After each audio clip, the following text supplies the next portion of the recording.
You're watching the Green Machine Live, your home for Irish football and Irish football news and nostalgia. We've followed the first hurdle already. What can you say? I'm not in my studio in London. I'm here in Dublin in not a very well lit room, as you can tell. David Dunn here, joined by Martin Prendergast. And on tonight's episode, we're going to be talking everything Ireland v Greece. A little bit of breaking news that's come up ahead of Irish. I'm just not informed today, Martin. I'm just messing everything up. Let me get this. Let me get this shit music. Jet lagged, yeah? You're jet lagged. I am jet lagged.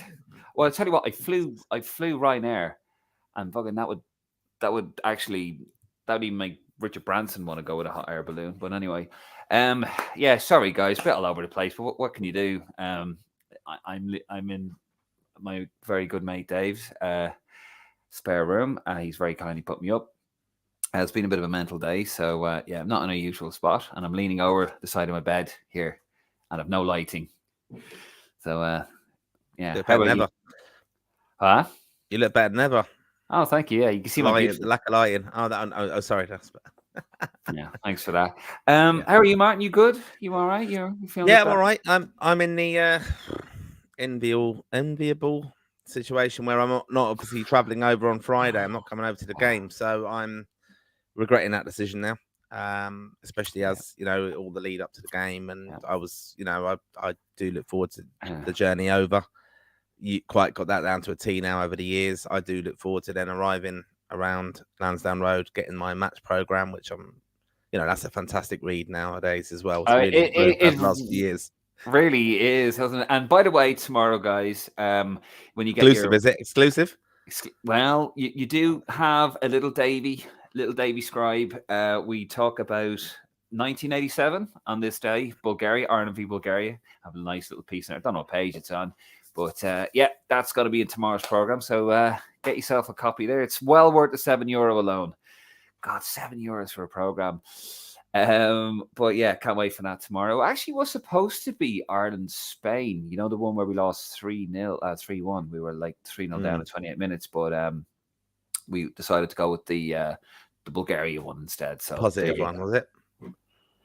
Yeah, more positive. The positive. Well, to be fair, both excellent because I wrote them. So there you go. Just to answer Stephen Ring's comment there, evening lads, Dave, are you sure that was a Guinness Zero you had earlier? I assure you it was.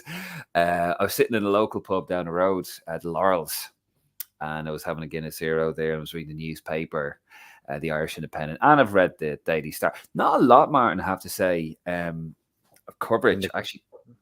Yeah, mostly all about the rugby, like a massive pullout about the rugby, but not really much about the newspapers at the moment. The coverage seems to be quite dull over here. What do you reckon? Yeah, well, look, that is the situation we're in, though. Like Ireland are on the crest of a fantastic World Cup appearance on the weekend, obviously against New Zealand. So that's going to be the hype all about that because they have a real chance of winning it, don't they? And obviously, he's dominating the sporting arena at the moment. Yeah, I mean, if we beat, I think we beat New Zealand and get to the semis, we'll win it. But yeah, just looking here, like even the Star, a little bit here about Matt Doherty backing Stephen Kenny for a new deal. I mean, what else is he going to say? He's already going to say no, sack him. Speaking of which, actually, we'll talk a bit about that later on. Apparently, the FAI have reiterated that they're going to stand behind Stephen Kenny. So it doesn't matter what happens over these next two games. He will still be the Ireland manager come November. Look, sorry about the lack of sound quality and but when you're on the road, guys, when you're traveling, unfortunately, you don't have things the way you would like them, but we make do with it, and we're glad you guys are on with us tonight. And Martin, I'm just glad for you, full stop. Cheers. Martin, yeah. He's not going out. You'll be live with me. You won't be on the pre-show, will you? You'll be on the post-match. You'll be on the aftermath. Plan is to be on the aftermath. Yeah, aftermatch. Yeah, I'm on that one. So I'm gonna. Yeah, no, it's quite unique, as I said, and we've done in the past, obviously lockdown games and things like that, and some of the away ones that haven't travelled. But you do get a perspective of the punditry and also kind of the way the agenda of the pundits as well. It's quite interesting in the commentary. So it's a bit strange for me watching it like that, but I do enjoy it. So yeah, I'll be able to give that insight to the post match tomorrow. He'll be on there tomorrow. We will be live from Lansdowne Road at about 6:30. We normally go on for normally about an hour, about 6:30ish. Once we get the team news in, normally get the team news in from the internet, and then I have to like forage and try and find a team sheet somewhere on the ground, just like going through. I remember like they were at the end of the last one, they were handing them out. I was like, "Oh, can I have one? Oh, for the kids, yeah. I'm the biggest kid here. Give it a fucking team sheet." Anyway, as usual, guys, on tonight's episode, you can have your say. We are Irish football's most interactive podcast. Have your say. Leave a comment. Ask us what you think. Tell us what you think about the match tomorrow. Are you going? If not, why not? Are you going to Faro in Gibraltar? Martin and I will be there. We're going on the same plane over. You know what actually happened to me, speaking of planes today? I normally get the back seat of the plane.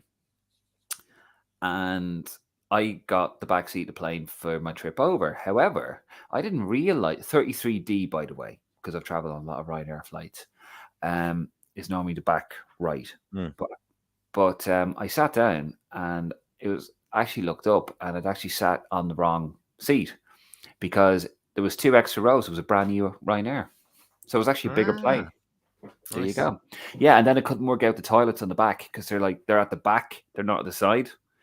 Right. And you had to push. Yeah, I look like a right tit. But anyway, I do digress. So any questions, guys, about tonight's match or just anything you fancy or about Ryanair planes? We're quite flexible, Martin, aren't we? We'll talk about anything. Yeah, open to anything. Because this is a big window for us. And some big games in the group. And I know Stephen Kenny spoke today in a press conference saying, mathematically we're not out of contention, and if we get a win, he's not going to say anything else either. But you've got to remember tomorrow night we will have France taking on Holland again, the Netherlands. So that's a key one in our group as well. And obviously, we're obviously going on to the second game against Gibraltar in Portugal. And Gibraltar. It's in Gibraltar. Yeah, Gibraltar. Yeah, and then they had a game last night, didn't they, against Wales, where they were emphatically beaten, really 4-0. So I'm not worried about that game. But, as I said before, I'm not being dismissive. And okay, look, Irish fans are realistic and we haven't had fantastic results, but we've got to put them away, and I think we will. But so it's all geared up to this Friday night game, and I'm looking forward to it now. It's all the build up. Seeing Evan Ferguson in the pre-match, the press conference and stuff. Shane Duffy as captain, he was on that talking about his role as a leader around the squad. Says that he shares that responsibility with the likes of Seamus Coleman when he's in it, and John Egan, and but he has said we're a very young squad. But it was interesting to hear him say, these lads have stepped up now, and they have to step up. They're not as young as, they're quite experienced now. You think back to a few years ago, Gavin Bazunu made the save of that penalty, which was an iconic moment in Irish football. But that was in the same stadium we're going to be playing in, and I'm not going to let it go. The Bazunu blue, no, you're not. But that was an iconic moment. But you got to remember, then he's had a number of games since, so he's experienced. He's playing week in, week out in the Championship. Okay, he's letting goals in that awful Southampton side, but he's an experienced player. And we have had lads now coming through who are first names on their team sheets for their clubs. By the way, that can be a question if you want to ask us about that in the comments about the whole situation with the Bazunu blue shirts. that is a hell of a story in itself. And now I hear what you're saying. Actually, before we get further into it, let's have a little look at the group table, Martin. You said we are mathematically pretty much out. Let me just take that banner down. Please do have your say, guys. Get involved. So that's how the table is standing right now. France at the top have played 5 games with 15 points. The Netherlands 4 games with 9 points, and then Greece 5 games with 9 points. And well, we're sort of second last with 3 points. Our only win over Gibraltar, who are no points. So that's where we stand at the moment. So mathematically, we are pretty much out of this. However, we can get a cheeky little playoff spot if results go our way. And apparently, Martin, that's what they were saying there, that his involvement, I was reading there in the Independent, which is downstairs, apparently they were saying that they're going to hold on, that Kenny's contract isn't up until our actual full-on involvement in this campaign in the Euros is up, apparently. I don't know how that's worded. Right, so it's technically then the Holland game, if we had qualified, for example, if we'd have done enough and we qualified automatically, he would have then technically been out of contract. But if he gets a playoff spot, it continues on to that. Yeah, so we could get absolutely spanked in this. We could lose every game, but we could still get a playoff spot. So that's why they're holding on to him. So, okay, fair enough. That I just wish they'd come out and clarify these things and stuff. But anyway, that's just the way the FAI seem to want to do. So that's why Stephen Kenny's still in a job.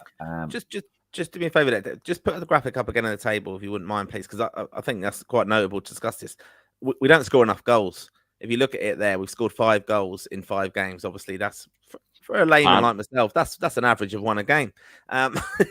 Well, John, look at you, Jesus Christ! No, in all honesty, though, I know, but we have played Gibraltar in that time, so we have struggled for goals, and this again brings me on to the point. I can't really understand the level of criticism at Callum Robinson. He is one of our few goal scorers, and he's in the squad now, and that's his job. Ogbene is another one who does get goals, and Evan Ferguson. I mean, look, so much hope is going to be on rested on his shoulders now, and to get a few more goals for us. So, I mean, it's a tough group to get the goals against France and Netherlands, of course, but it all comes down to, and I know we're stuck record on this, the disappointment of June, Greece away, and that's what's got to be rectified tomorrow night. We've got to reverse that fixture. Well, we're going to have to do without this man here, a late addition to the squad. Our top goal scorer, by the way, Sammy Smolix. There he is there. This is the second squad he's been involved in, and he was a late addition. Aaron Connolly was drafted into the original squad. Then Aaron Connolly had to pull out due to injury, which is unfortunate because he's actually on decent form. Sammy Smolix was brought in. Now, we all wanted Sammy Smolix in. He's been left out of the last few squads, even though he's been banging goals into Blackburn for Blackburn Rovers. Everyone's going, Sammy Smolix, who? The way we're going on about this guy, you swear he was messy. Anyway, basically, he was brought into this squad instead of Aaron Connolly, and now earlier today, breaking news that he's gone home due to family reasons have been cited. We're not sure. We hope everything works out. Family does come before everything else, pretty much.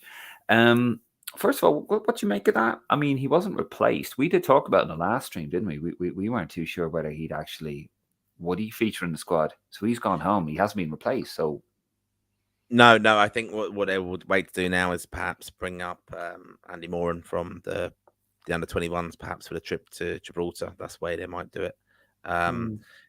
With a replacement, you don't really need one, do you? Because I think they do. The match day squad gets whittled down anyway, doesn't it? So the numbers, I think, 23. Yeah. It's a shame for him. I mean, everyone, conspiracy theorists, are now reading a lot more into this. It was interesting. The FAI said that he, Should I read out some of the comments? Should I read out some of the comments? There? Yeah, I think so. It'd be worthwhile. But one of the things before you do it, I think, is just a speculation was that there's a family thing, perhaps with a pregnancy or something like that, so he wanted to be close to home, because Blackburn's tweet was interesting that he joined back up for training with Blackburn. So that's what's got the conspiracy theorists going, well, we can't be I wasn't aware. Whereas I've seen that. So and someone actually said he went home yesterday morning, so he wasn't just released this morning. It was very early yesterday he went back. So there's just a lot to this, and sadly, the vagueness of some of these kind of press releases doesn't help with the speculation, because obviously people have been pissing around now today, haven't they, a little bit, saying, oh, is his granny okay? Because they think it's a Stephen Ireland situation again. So we hope it's not something serious. I think the FAI's tweet saying thoughts are with his family would indicate something a bit personal. But that's pretty much, thanks, Martin. That was my moment to shine with the comments. But yeah, I've got one guy's commented, one thing, Stephen Ireland straight away. Another says he's had a call from England. Is he eligible for another country? He is eligible for Hungary and England, of course, because he was born in England. It's just all this going through, some derogatory comments. Grannygate 2.0, just some mad comments there. And there was some other comments I alluded to earlier on, saying that, who is this guy? Like, oh, why are we making a big deal about him? At the end of the day, Martin, he's not going to play anyway, so it's all academic. He's our top goal scorer, 7 goals this season with Blackburn. And the Championship's a decent league. It's probably one of the top 6 leagues in Europe when you think about it. That there's not a great amount of leagues when Premier League, La Liga, Bundesliga, maybe Ligue 1, the Dutch league, and maybe a Serie A, you had the Championship thereabouts. He's banging in 7 goals. Our top goal, other than that, it's Evan Ferguson with 5 goals so far. So, this guy's on form. He's 28. We're lacking goals. And you said it earlier on. How many goals have we scored? We've scored 5 goals, 1 goal per game, as you rightly said there, Martin Boardman. Yeah. Earlier on. And, people are slagging this guy off. And I don't understand how people go, Sammy who? And I've never even heard of this guy. Well, I wouldn't be bragging about that if you're an Ireland fan, because you should be doing your homework a little bit here. We are lacking goals. We're lacking creativity. And he hasn't played for us, so I don't know. But I didn't know about that, Martin. I didn't know that. Yeah, that's just some of the speculation. I think on him, though, probably part of us is getting a bit carried away with the record, but he is scoring week in, week out. And it was an obvious question for the trackers that Dan McDonnell put towards Stephen Kenny about why has he been excluded, and he answered and stuff. But, what struck me with Stephen Kenny's squad announcement was where he said about picking players who are not familiar with one of the reasons why he's got Mikey Johnson in there and Callum Robinson with their lack of game time was they're familiar with the setup, what they're doing, what the team plan is. And, for all the speculation of why he's gone away and, is he looking at Hungary? Is he looking at other things? Or was there real truth towards this? The fact is he joined up the squad late. So he did bother travelling over, which shows a good bit of character from him. That's intention from him. But whether he's got there and he's just then felt bit part to it, we obviously don't know. But has he just come in and been told, you're here making up the numbers, mate? You're not going to get capped. We'll maybe play you in Gibraltar, but you're not going to be in the plans for this.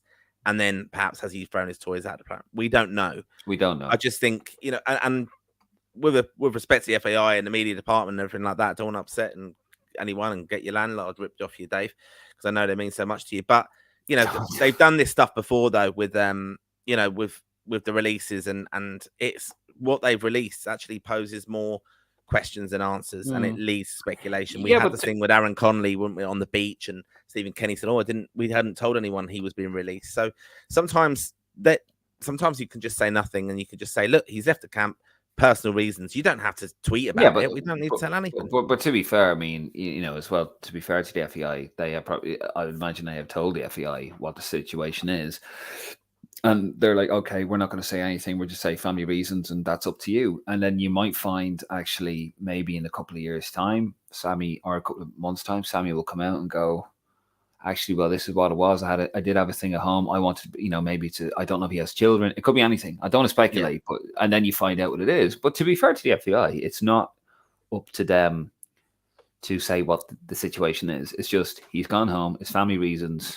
That's it. Yeah, but then if it's not that, if it wasn't that, and it comes out, then it looks like you're just bluffers, basically. But you can't win, though, can you? No, that's what I'm saying. You could just say he's left. Sammy sort of said, they could have said it's an injury or anything. They could, but then he went back to Blackburn. But then he's gone back training. Yeah, so that's why it's posing questions and questioning the truth of it all. And yeah, it's a different quandary for both media departments in a sense, and the player himself. And now it leads to speculation. Look, we're talking about it because of that. You just think back differently a bit. Omar Bamadeli was out recently, wasn't he? Had a situation, family bereavement, and that wasn't released till a bit later. But then he hadn't been caught up into the original squad, and he was brought in late. So no. To be fair with you, I'm a Bamadeli. I hate to correct you now, Martin, because I really hate doing that. But with the Bamadeli situation, that was actually released on the day, because he announced at the press conference that he had a bereavement. All right. So and that was in Paris. So, like the man in the orthopedic shoes, I stand corrected. Hey, So tomorrow we're going to be out. We're going to be without our top goal scorer. But what he featured, I don't actually know.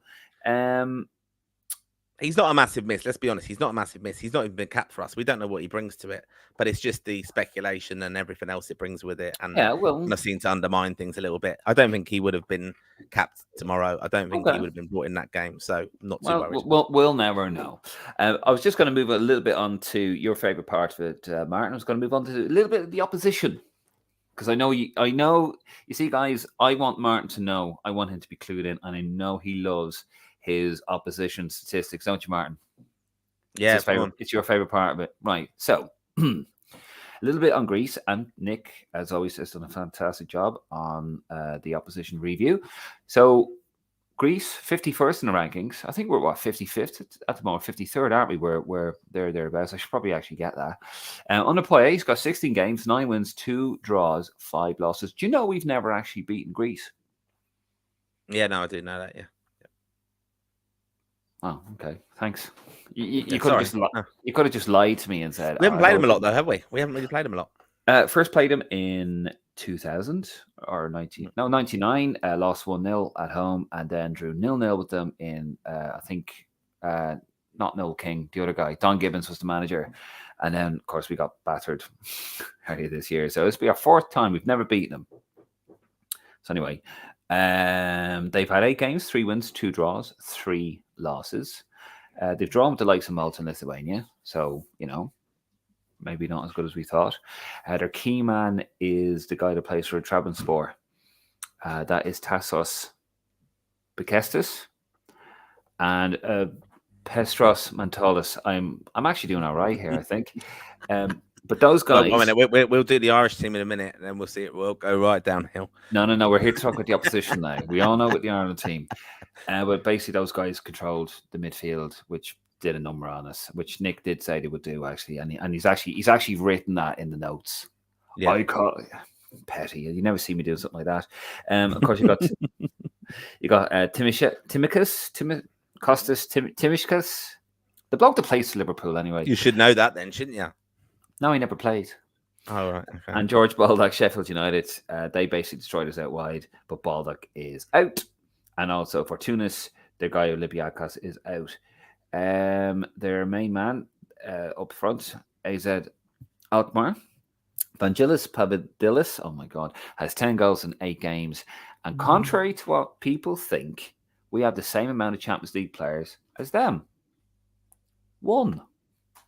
Steve Scales, obviously being our lad. So that's a little bit of a review on the opposition.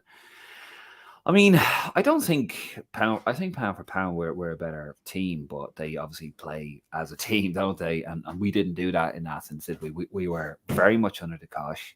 I remember in the first 10 minutes, I think they had 9 corners. Like we couldn't get out. Now I don't think that's going to happen tomorrow in Lansdowne Road, but I don't know, Martin. It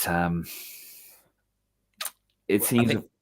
I think what's needed is tomorrow same kind of crowd from the Holland game. We did start off really, really bright, lots of high pressure, get the tempo right, and you got to get the fans really behind us and keep going. And that's the thing. But look, you got to remember how the Dutch managed the game. They took this thing out of it, went down after some robust challenges, and it just kind of killed the crowd, killed the atmosphere. They're going to do that as well, though. They are. They're going to frustrate tomorrow, and that's something that's going to happen. But I think we have a great opportunity. In all honesty, it was quite intense over there in Athens. Even for the Irish fans who travelled, horrible experience getting into the ground. If you remember that, and we don't have a kind of outcome from that, which is outrageous if you want to think of it in that context. But they put us under serious pressure in the first 10 minutes. All the corners, we were getting absolutely ripped apart down the left side, especially. O'Dowda was took to the cleaners, as you joyously kind of told me. And I remember watching that. No, it was. No, I'm not giving excuses for it. But my worry again was how poor and slow the backroom management and manager were to react, to adapt to that situation. There's ways of managing the game. The Dutch did that when they were under pressure in Dublin. We have to learn how to do that. If we're under serious pressure, just take the sting out of it. Take the momentum out of these wave of attack. You can do that. You just got to be very, very clever. So, and that's what they will do. If Ireland go at them really early, they'll just do that themselves if Ireland don't get a goal or anything like that. And I hope we do get an early goal because that's brilliant. But then I hope we're going to be brave enough to just continue doing what gives us the kind of joy, to be honest. And I just don't hope we don't go to type and mess up management wise in a sense, just with slow tactical changes. Got to really understand the game. I mean, what did you think the other day of Keith Andrews in the press conference where he's alluding to, the whole Gus Poyet, he's a clever guy and you'll surely look into it. I don't know, is that a bit kind of tongue in cheek, those comments that he thinks like, they had inside info. I think that's a bit of a kind of nonsense. Is it to kind of spur something up in the background? I don't know. It was a bit spiky, wasn't it, with Doherty being sent off and stuff. I think there's no love lost between them. No, and I don't think there's love lost that Gus Poyet was quite critical of Ireland, saying we knew what they were going to do. They can only play one or two ways. They're not very good. Blah blah blah. And I think it was very, it was very sort of, I mean, look, they look for any sort of advantage. Greece, straight away you had the fans shining the green laser in the players' eyes. They were doing all that kind of nonsense. It's that sort of hostile atmosphere. Were you in Athens? No, I wasn't. No, you weren't in Athens. So even in the stadium, and it was about half full. It was about a quarter full, actually. The atmosphere was still quite nasty, and I think it got to the lads a little bit, which actually surprised me because I thought it would have been a bit more hardened towards it. But you could tell this was an uncomfortable atmosphere. This is not going to be easy for these guys, and it wasn't. They really came at us. Matt Doherty's come out and said, at the press conference yesterday that he wants revenge. Because of his red card, they were falling all over the place. I mean, that's the game. That's how. And you were talking about how the Dutch took the sting out of it. The Greeks will do the exact same thing. Yeah. They'll do the absolute exact same thing. So we have to be very careful of that. We have to manage it properly. The management have to manage it properly. It does feel a bit of bad blood. There's a sense of dead rubber about it, though, Martin. I mean, it is essentially dead rubber. Like, this game has absolutely no effect on how we qualify for the Euros. That will be down to a playoff place. Do you think that will come into the players' minds? Do you think that will, No, I don't think it will. I mean, they're professionals at the end of the day, and they're trying to prove a point, and they're trying to get, like I said, revenge, and they didn't acquit themselves well in Athens at all. So they've got the opportunity now to kind of reflect on that, put some changes in place. We've got Evan Ferguson in there now, who's going to be champion at the bit. We think, to really kind of show what he can do on the international stage. So. Yeah, Some news on him, actually. Stephen Ring, actually. Whoops. Laptop's gone a bit pissed. Stephen Ring. Thank you, Stephen, again. Just announced the last while, Evan Ferguson has made a 20-person shortlist for the Golden Boy Award. Good man there, Evan. So that's come out. That's fantastic news. That's a little pop there. Little boost for him, isn't it? Going into the game as well. He's getting plaudits from everywhere, well deserved, and he's going to be our main man going for the next few next few tournaments, qualifications and stuff. I think one thing you said there though, Dave, was like how kind of in awe the lads were of the the circumstances and experience they were over in Athens, and Gavin Bazunu is still a young goalkeeper and he's getting a laser shoved in his eyes. It's kind of thing you get at Anfield quite a bit, but I'll let that one go. I'm joking. But these lads are going to be really, really experienced, and it just comes back to my thought on Stephen Kenny's kind of tenure in a sense, is that these young lads that he's kind of often referenced, that he's given them the opportunities in 2 or 3 qualifying campaigns. We're going to be ready for that hostile atmosphere. We're going to be a lot more adaptable. A lot of these kind of carry on through with it, and it might actually not be Stephen Kenny gets the benefit of capping them all so young and what he's trying to do, because his argument will be, I have done that, and we've been to these places, we've struggled, but look, they're more experienced now and trusted. But I think just patience is wearing out. You've seen, look, the view for me is the fans. They've completely. I don't want it to get nasty, Dan. I don't want it to get personal. I've seen stuff. I don't think it will. Happening. I think that is happening. It is creeping in, and I don't think there's any need for that. But I think the more clued up match going fans, and that's not being derogatory in a sense to people who don't go, different circumstances, but the ones who do go week in, week out, and to home and away games and stuff, I think they won't turn. Because we've been here before. We've had poor performances. We've had Trapattoni. Is the game sold out tomorrow? It's not at the moment. No. I mean, they never sell it. Look, that's a myth that we've ever sell out. We've sold out 3 games since 2010. So it's not technically going to be sold out. There's tickets around. It's pissing people off. Obviously, he had to do the duo deal, but I don't think they will turn. I think I think he does have the boys when they go out on the pitch, and Stephen Kenny, they will get back in. It'll be interesting to see when they announce the manager again tomorrow. There'll be a few jeers, because I think that has come into our support. There were a few. They were at last game before the whole game, and apparently they drowned out the boos at the end. Now, I didn't hear them. but they drown him out with the music. And speaking of what happens to goalkeepers at Old Trafford, yeah, sorry for audio listeners. It just popped up the picture of Roy Carroll, trying to clear the ball off the line. Was it Mendes? Was it? Yeah. Anyway, no. I do hear you. I mean, there were a few boos drowned out, and we'll see. Tomorrow's going to be very interesting when you hear his name being called. I reckon it's going to be a mixed spot. I think it's going to be a partisan crowd. I think you're going to have both. You're going to have the boos, and you're going to have the guys drowning out the boos. It's going to be mixed, and we'll see what happens at the end of it. We're going to leave it there. We're going to move on to the comments. Oh, very quickly, Martin. Prediction for tomorrow, since you won't be on the pre-show. I think we will turn it around. I think they will score, unfortunately, but I think we'll nick it. I think we'll get a 2-1 win. I'm going to be confident. We're going to go in and we'll then get a result against Gibraltar, and it's all a bit rosy. But I'm going to go 2-1 loss. We're going to take the lead, and I think we're just going to revert to type. That's not what I want. I want us to win. I want us to turn it around. Absolutely, I would love it if we won these next 4 games, and then. But I just don't know.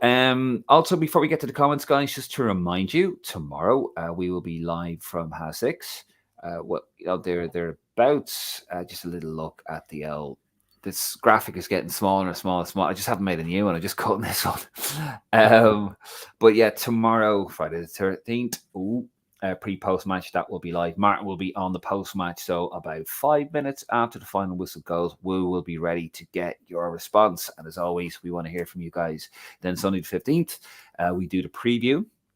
That's live from Gibraltar.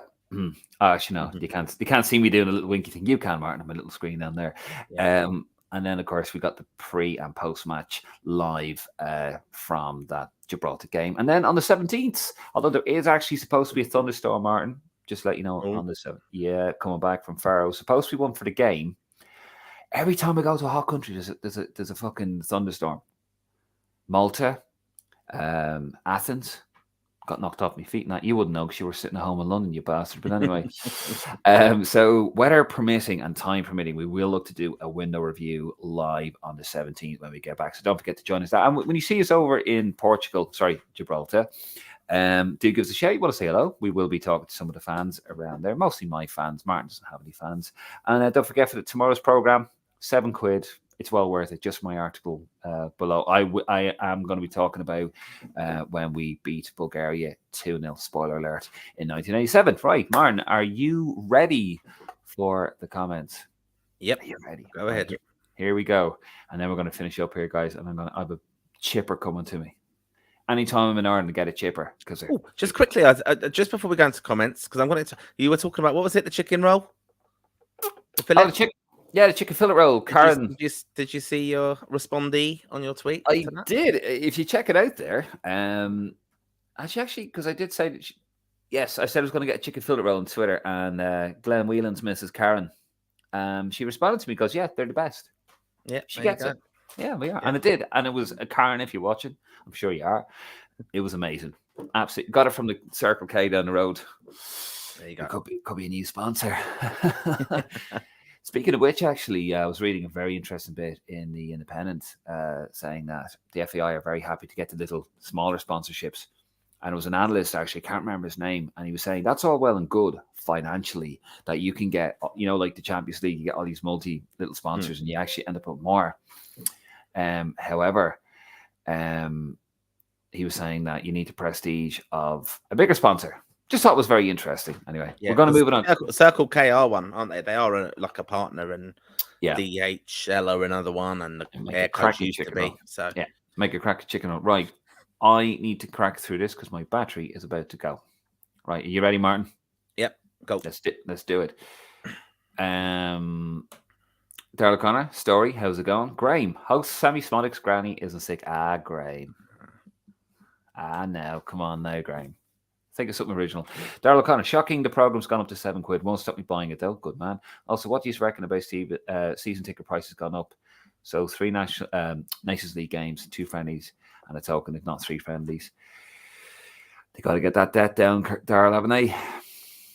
They have, yeah. I mean, the ones that have actually increased, if you look at it, are actually the family tickets, and that's because if you compare 2 adults 2 children prices last year. They got that completely wrong, and they underpriced it. So that's the one that's causing a lot of grief with a number of families who are asked to renew their season ticket because the price has gone up quite a high percentage in the context of it. So they worded it very wrongly in that they said there's no price increase, but for adult tickets. But then they increased the family one, and they said, "Oh, sorry, actually, we meant the."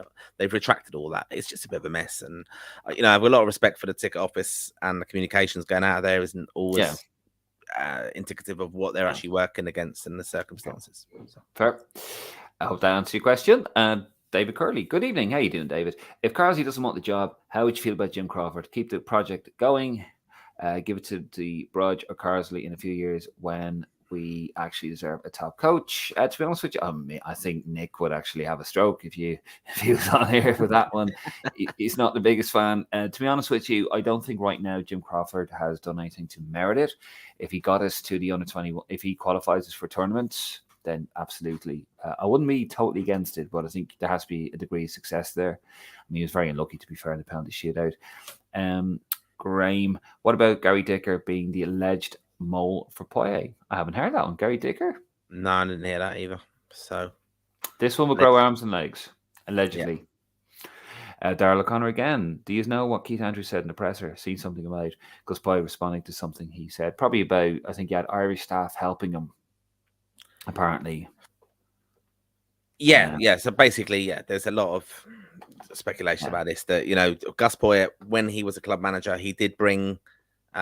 It's something that's quite common. When you're doing your coaching badges at a very high level, you go and you work the international club environment. Basically, you get invited to see different techniques of coaching in different areas.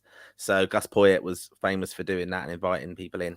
So lads from Wexford, I know, for example, who were actually at Atletico Madrid, is Mark Ross, who I actually interviewed on a podcast before.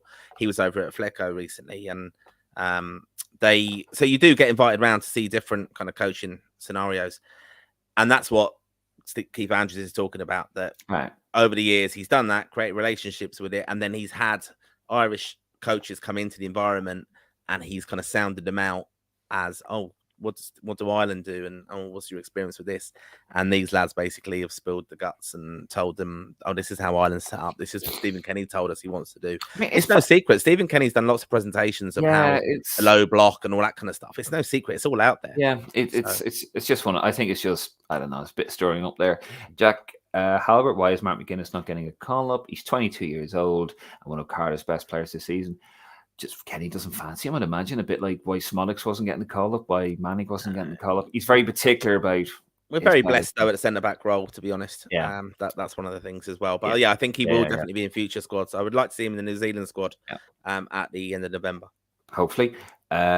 Chris Andrews said a player had an ex-Irish staff in to help him with training. Martin just answered that. Darrell O'Connor, thing is with the playoff, it doesn't matter how we do in the next 3 games. Could lose them all and still depend on the Nations League. Stephen Ring just announced in the last while. Just a reminder, Evan Ferguson has made the 20-person shortlist for the Golden Boy Award. Good man, Evan.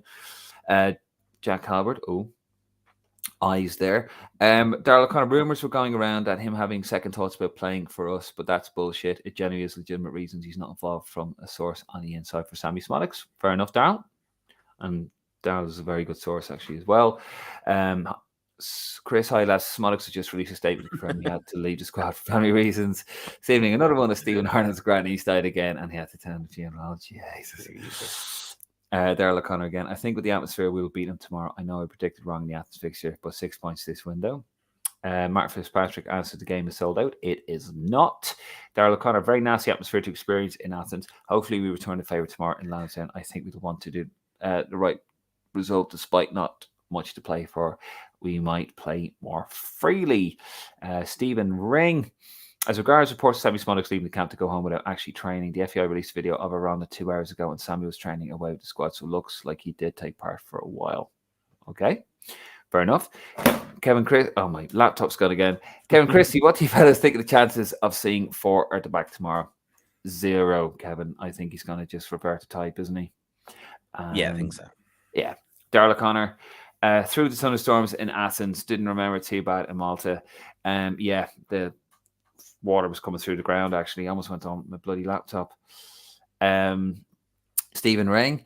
Seeing that today was the anniversary of playing in the blue one-off kit. Castori could only dream of making a kit as beautiful as that. Oh, we have a fan. Or the Bazunu Blue. And the final one there, chaps. Going to watch the All Blacks win. Martin Fitzpatrick. Hopefully. Oh, Martin. No. We Come on now. Pro Ireland, haven't we? In all sporting occasions. You know, jeez, we need to be more united. Anyway, I think that anyway. So, no, I'm looking forward to the game. So, I don't know if Dave's laptop's died or not. Yeah. Anyway, safe travels to everybody who is going to the match tomorrow. Enjoy it. Do pick up a program to see Dave.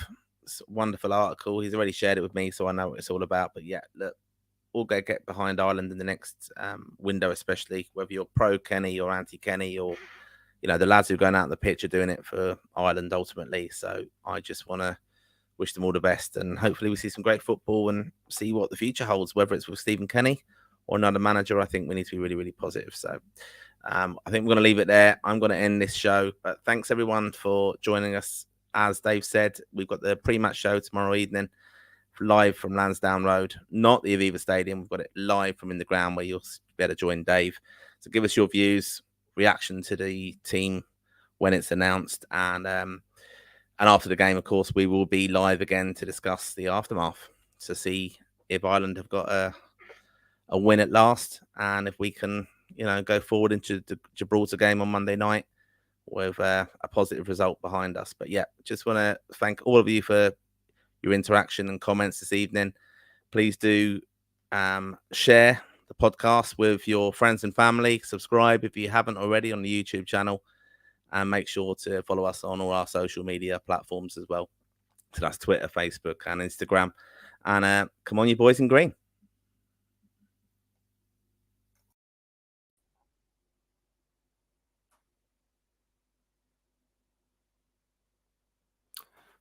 Sorry about that, folks. I think we had a bit of a technical snafu there.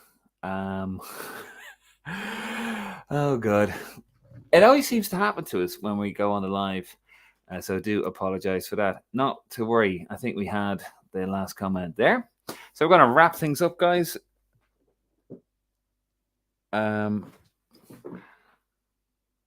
Apparently, we've ended it. Anyway, if we haven't done it, all the best. We will be live tomorrow at 6 o'clock or 6:30 tomorrow. We will be live from the stadium. And, of course, we'll be heading over to Portugal for the game against Gibraltar, as you can see there. So we're going to wrap it up there, guys. Thank you very much. We'll see you on the next one. We'll see you tomorrow. And come on, you boys in green.